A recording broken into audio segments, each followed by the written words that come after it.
All right, we're back. We have Doug Ford is joining us again with two other clients who have stories to tell about the Harris County Appraisal District. Why don't you introduce yourselves, and then we'll start the process. Okay, I'm John Keith, and we have a property on 290. Okay, and It's Corey Hogendom.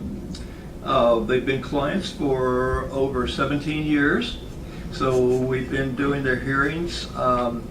In John's case, he has two very significant office warehouse properties. One in particular on 290 that's gone through the devastation of the increase in size of 290, and he has been hurt beyond hurt as far as his value goes. Corey, on the other hand, is background in apartment properties. He's owned properties forever and ever, and we've dealt with him. He's picked locations, kind of like John, in the very best places. He's over in the Heights with a couple of properties, and he's just been taxed practically out of business. Okay, we have a 17-acre tract on 290 that was affected by the TxDOT expansion, like Doug said. We lost 3 3/4 acres on the property due to the TxDOT expansion. There are 3 buildings on the property that are retail that I had to move back. They lost 52 feet on the frontage. So we had to move the buildings back 52 feet. And that involved keeping the tenants in them and switching them around from building A to building B, and then go through all of this construction that we went through. Well, that drastically reduced the price due to the size of the property, but they took 52 feet of 1,700 feet on 290. So the value of the property was significantly reduced, of which I've got some figures here that we can look at. all right. So, has there been any particular problem associated with this property prior to the 290 expansion? No. All right. So Let me rephrase. Other than fighting taxes every year. right. No, in terms of a tax issue, Doug, has this been a continuous battle? It has. In John's case, he has a great property. It's just a little bit this side of, in fact, it's near HCAD, just a little bit this side of Beltway 8. Ideal property. They went in there, and not only, he mentioned he had to move the building, they whacked his buildings off. They came in there and set a line, and they just virtually sawed off the front of his buildings out there. He lost all of his parking in front. He's now jammed up on top of the freeway like that. He's got all kinds of problems on that property, such as pipelines and easements and things like that, that have restricted him to such a degree he can't do anything with this property. So the property, I want to try to cut to the chase on this one.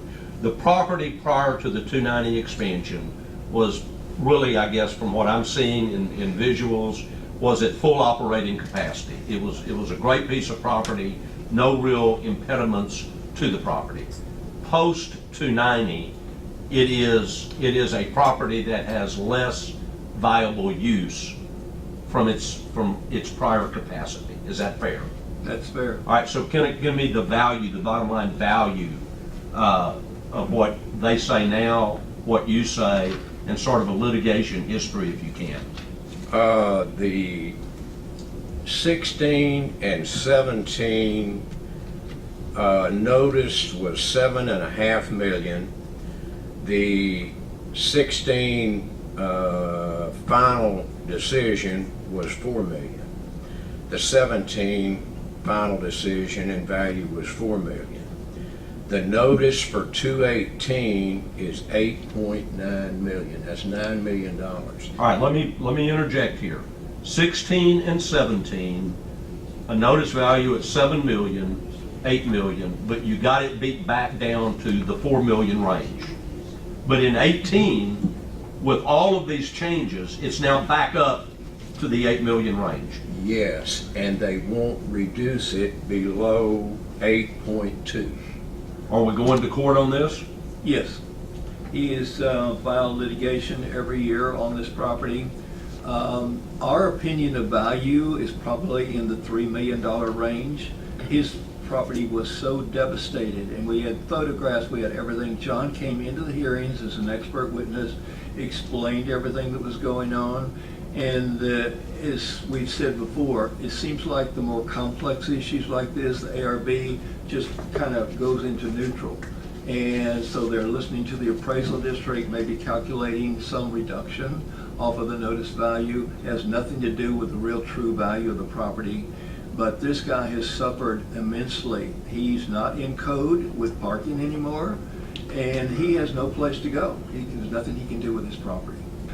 In all the dealings I've ever had with construction or issues like this, I've never seen this happen. But TxDOT and the contractors actually sent notices to all of John's tenants. He had no notice of this. They sent it and said, "We are tearing up your property, you need to move out." And you talk about In 30 killing days. in 30 days on top of that. I've never seen that happen. You talk about devastating a property. So he found out about it. They called him and said, "What's this I hear? I have to move out of your property." He knew nothing about this. Lost tenants. And so And you lost they tenants. flooded out because of that.